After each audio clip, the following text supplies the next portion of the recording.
Welcome to Futbol Round-Up with your host, Randy Silver on Randy Silver TV. Today we have your Ballon d'Or 2023 winners, reaction, and analysis. You already see some right here. Messi won his record 8th Ballon d'Or.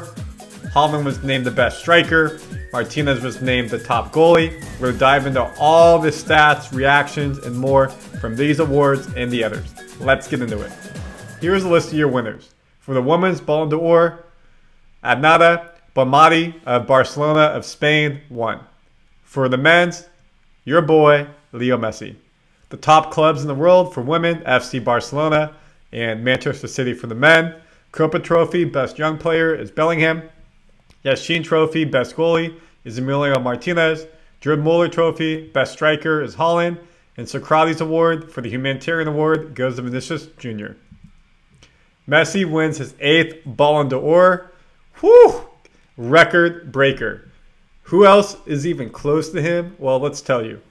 Ronaldo has won 5. I should say Ronaldo. Cristiano Ronaldo has won 5, while Michael Platti, John Cruyff, and Marco van Basten have all won 3. So he's clearly in the front. Is anybody ever going to catch him? Probably not, to be honest. Here's a list of your top 30, your top 3, Messi, Haaland, and Mbappe, and we're going to dive into the list, so let's keep it right there. We're going to keep going, so no worries. Messi's Infinity. This is his 8th award. You can see here that 8 horizontal is Infinity, so this was the theme when they passed out his award, and you can see that a couple times. What helped Messi win the award today? In League One last season, he had 16 goals, 16 assists. In Champions League, he had 4 goals and 4 assists, which is just wild to think about. So 20 goals, 20 assists in play for PSG. Throw in what he's done for Miami since he came over. He helped them win a title, their first title over in club. He had, I want to say like 7 goals in 10 games. Also, he has 11 goals in 14 games. And also in the World Cup, what did he do? He helped Argentina win their first World Cup, helped him. He scored in almost every game. In the final, he had a brace. He was the captain. He did everything he could for his team and led them to the victory. In the lead-ups to the World Cup, he had 10 goals in warm-up games as well. So he really put his best foot forward, earned this award. Now, maybe Haaland, we could talk about, deserved it. We'll talk about that when he gets best striker. But when you look at totality and what it meant, there's no way Messi wasn't going to win this and what this means for FIFA, etc., etc. Tip of the cap. So your top 3, as we talked about, is Haaland and Mbappe. They will be there the next 10 to 15 years. Mbappe and Haaland, the next generation, Ronaldo and Messi. There will be people who come and go, like Louis has, like Modric has. Salah was there for a bit. So Bellingham may be that. Other people may come and go, but expect Haaland and Mbappe 23 and 24 to be there the next 10 to 15 years. Your top 5 is Manchester City players, De Bruyne and Rodri, helping them win the treble. Vinicius Jr. will be around that top 5 consistently as well. Alvarez, as a backup striker, he's obviously starting this season, but last year he really was a backup. He won the World Cup, he won Champions League, he won EPL, and he won FA Cup. Only player to win 4 type of competitions in that scenario. Top 10, good for him. And he's starting now, and we'll see if he gets taken out, but he's playing great. He will be around there. We'll see if he ever leaves City to be his own striker and not play behind Haaland.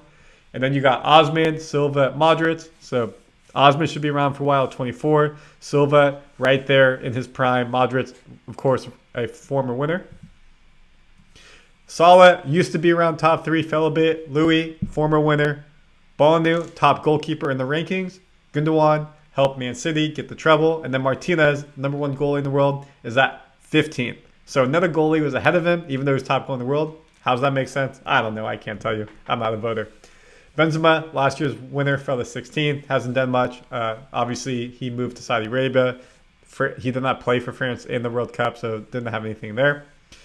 Courtois is at 17th. Jude Bellingham, 20 years old, 18th, named Young Player of the Year. He will be around this list for 10, 15 years to come. Kane, always solid at 30 years old, 19th. Lautaro Martinez had a decent World Cup, has done really well for Inter Milan, 26 years old. He'll be around. Griezmann getting up there in age, 21st. Kim Min-jae at defense, 26. He should stay around, kind of like a Van Dijk. Oh, nah. What's your name? Moving to Man U, not having the best start, but he had a really sick save in Champions League that helped them win the game. Saka, 22 years old. Again, he'll be around the top 20, top 10. Josko's 21 years old. He'll be around there. Jamal Musiala just lost out to Bellingham for the Young Player of the Year. He'll be around. Nico Barella, 26. Randall Colo, 24. Martin Odegaard, 24. Ruben Diaz, 26. The future and present of football is in great shape. So that's your top 30. Messi beat Van Dijk one year in his last win. He beat Louis in his two of the last wins. And Haaland, he just won here. So great company to be part of, edging them out. Size doesn't matter here because usually the big guy wins. Nope, all of them are 6 foot and above, but the 5'8" guys winning the trophy. Who gave him the trophy? David Beckham. David Beckham went to MLS 15 years ago, LA Galaxy, had the clause in his contract to buy a club for $25 million. He was able to get into Miami, create the club. He brought over Messi this year, of course, and now MLS has their first active Ballon d'Or winner. Wild. This shows the growth of U.S. soccer in a way. And Messi's loving being in Miami. You have to give David Beckham credit. He had a vision, and it's working. 8 rings. Here's the whole crowd giving him a standing ovation. Congrats to Messi. He's really everyone's GOAT now. I mean, Messi has to be the GOAT. Ronaldo maybe has a little bit more goals here and there, but when you look at the totality of trophies won, he has the World Cup, while Ronaldo only has the Euros. Messi has 1 Copa America, so that's even. Now he has 8 Ballon d'Ors to Ronaldo's 5, kind of puts him above. Messi also became the first player since the Italian World Cup in 2006 when they won for a reigning World Cup champion to also be the Ballon d'Or. Here's a photo from every World Cup. Look at that hairstyle change. Look at him. He looks good. Someone who's aging from 18. Oops, I went too far. At 18 to now 36. He's aged very well. Obviously, keeps his body in good shape, running, active, all that goes with it. His whole family made the trip to Paris. Look at his kids and him all matching. I love that his kids all have the same shoes, same get up. Beautiful family. He brought his kids on stage to help celebrate. Wife in the crowd, obviously very proud. And Messi is infinity. What Messi say about the second and third, Haaland and Mbappe? And Haaland and Mbappe will win the Ballon d'Or one day. Erling deserved it very much at 2, which we'll talk about in a bit. I'm sure in the next years you'll win it. Again, they will be there for the next 10 to 15 years. So Martinez, top goalie, World Cup. Messi, top player in the World Cup. Martinez was there. Lautaro Martinez, different Martinez, and then Alvarez was there. So they were both in the top 30 Ballon d'Or. Great for the representation. As I just said, MLS now has 1 Ballon d'Or winner since 2010, and Premier League has 0 because Messi has been dominating. Ronaldo's been dominating. Modric was not EPL. He came from there, but won with Real Madrid. Louis, Germany. Benzema, Real Madrid. That takes us to the women's Ballon d'Or, and it goes to Aitana Bonmatí of Spain and Barcelona. She was already awarded UEFA Best Women's Player and the Golden Ball for the top World Cup player that just happened. She scored 3 times and assisted twice at the tournament, helping Spain the victory. She also helped Barca win Liga F and the Champions League last season. She had 9 goals and 10 assists, 23 appearances for Barcelona, and it helped them win La Liga for the 4th consecutive season. In Champions League, she registered a career-high 13 goal contributions, 5 goals, and 8 assists, and 11 appearances, while they won that title for the 2nd time. So she deserved it. This is the 3rd straight Ballon d'Or for Spanish football. Congrats to them. Her compadre, unfortunately, hurt her knee. She was not able to play in the World Cup and did not play most of the season. Here they are, Ballon d'Or female, Ballon d'Or male, celebrating with their trophies, and outside the screen there was big champagne bottles. Here's the list of winners. Ballon d'Or has only happened for women since 2018. It was not something that has ever gone on, while the men has been going on for like 40, 50 years. Quality, deserved. You see from the U.S. side, Megan Rapinoe won in 2019 with the USA winning the World Cup. That helped. 2020, due to COVID, there was no Ballon d'Or. And here they are. Currently, one on Barcelona, One former Barcelona, but both current World Cup champions. Great for them. Now that takes us to the teams of the years. Men's team of the year, Manchester City. They won the treble, historic. Pep's second time winning a treble. One with Barca, now with City.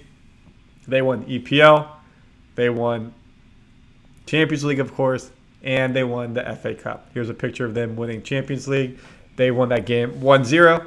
And we'll see if they can repeat with treble. They already lost in the Leagues Cup, so they can't do a quad. The Women's Club Team of the Year, Barcelona. As we talked about, they won La Liga and they won Champions League, so they won the double. And then, of course, their star player was named the Player of the Year. Haaland received the Gerd Muller Trophy for Striker of the Year. His stats were unreal. 36 Premier League goals, new record. 12 Champions League goals, so 48 goals for Manchester City. Just in Champions League and Premier League, he added 3 goals in FA Cup, 1 in EFL, for a total of 52 goals. He even added more for Norway. They didn't get to play in the World Cup, which sucks, but 56 goals in 57 games is unreal. He also added 9 assists. He helped them win the UEFA Super Cup at the beginning of the season. He helped them win Champions League. He helped them win EPL and FA Cup. So well-deserved for a striker. I mean, coming from Dortmund, it was expected. You put him in his stellar ability to move in the box, head, kick with both feet, right place, right time with that midfield, it was game over. Here's Mbappe and Haaland having a good laugh. They're going to be at the Friends Center. Again, they already are the next 10 to 15 years. Emiliano Martinez is named the goalkeeper of the year. He deserved this for his display in the World Cup and for Aston Villa. Last season with Aston Villa, he amassed 13 clean sheets in 37 league appearances, helped them qualify for Europa Conference League. They also started the season terrible, like they were in relegation battle, and he helped them bring all the way up. I mean, in that World Cup, we all know what he did, that kick save in the 120th minute to stop France from winning, sending it to extra time. Sending it to PKs. In the PKs, he had 2 saves. Well-deserved, good for him. He's been this list before, but first time winning it. He beat out Ederson, who won that treble. Ballon right there again. They were flipped in the top 30 rankings, so interesting. Courtois, former winner. Here's the rest of your top 10. Onana, Livakovic, Ramsdale, Maingan, and Samba. So a pretty good list. You can see most people are sub 30, which means they'll be around here for quite a while. When we look at the previous winners, you have Courtois, we talked about. Donnarumma with PSG now. I think he won that with PSG. And then you have Alisson with Liverpool. So Brazilian on this list, a Italian on this list, a Belgium on this list, and a Argentinian now. Vinicius Jr. won the humanitarian award for his work he does in fighting racism and trying to help the less fortunate, which is amazing. They call it the Socrates Award. This is what he put on Instagram. He said, "Education liberates and transforms. Since I was 19 years old, I chose to invest in impact society. 23, I received the Socrates Award with the greatest pride in the world. Our work with the Vinicius Jr. Foundation Institute is just beginning. I hope to return more often to look for other trophies that celebrate my fight for more than just the world. There's nothing more innovative than teachers. You're an inspiration and foundation of the Institute. I'd like to take this opportunity to share some good news. The Vinny Jr. School is coming. We already have a location and project and dreams. It will be something modern, different, and will form generations. Citizens will continue." So you got to love that. Someone young, someone humble, someone trying to put it back and put forward, which is amazing. And we know what he's doing in La Liga, trying to fight racism. He went to court to fight against fans who were doing racist chants or racist justice to him. Stand up and respect that. Congrats, Vinny. Way to be a great example for the future and everybody, honestly. And the last award is a Young Player of the Year, Jude Bellingham, for the best U21 player in the world. 38 games, 19 goals, 8 assists, domination. He did this for Dortmund. He did it for England in the World Cup a little bit. And now look what he's doing for Real Madrid. He's literally keeping them at number 1 this season. He has like 4 or 5 game-winning goals in the last 10 minutes of the game, if less. He's doing the Champions League, just absolutely crushing. He beat out his pal, Jamal Musiala, Pedri, Camavinga, his Real Madrid teammate, and Gavi. So 2 Barca, 2 Real Madrid, and a Munich, which is just raw talent. Again, under 21. They will be here. They will be in the Ballon d'Or top 30 for quite a while moving forward. Simmons, Balde, Silva, Haaland, and Wai round out your top 10. Previous Kopa trophies. You have Gavi right there. You have Pedri right there. So just amazing 1-2 for Barca. You have De Ligt when he was over with Ajax and they made that crazy run to Champions League. And then Mbappe when he was with Monaco and they made that crazy run Champions League too. So De Ligt right now is with Munich, doing a great job. Mbappe, obviously, we know he's doing with PSG. And Bellingham had this to say: beautiful night at the Ballon d'Or. First time, very honored to be awarded the Kopa trophy. Thank you all to my teammates, members of staff, coaches who have helped me, show me support up until this point. Finally, could not be possible with the love from the fans. Now we'll continue to work hard and get more success and trophies with the team. Love to see it. And everything that you hear from Madrid talks about him being humble and working hard. That is your Ballon d'Or 2023 winners, reaction and analysis. Comment your thoughts. Did anybody get snubbed? Were you happy with the rankings? Did Messi deserve the top spot? Did Haaland and Mbappe? And of course, stay here on Randy Silver TV for the full Futbol Round-Up. We put out highlights, analysis, reactions from all the European football games, all the big news on a midweek and weekend basis. I also break down basketball, MMA, American football, and so much more news reports. So just stay here, subscribe. You got all the sports you need. It's your boy Randy Silver. Congrats to all the winners, and we'll see you next time. Bye, y'all.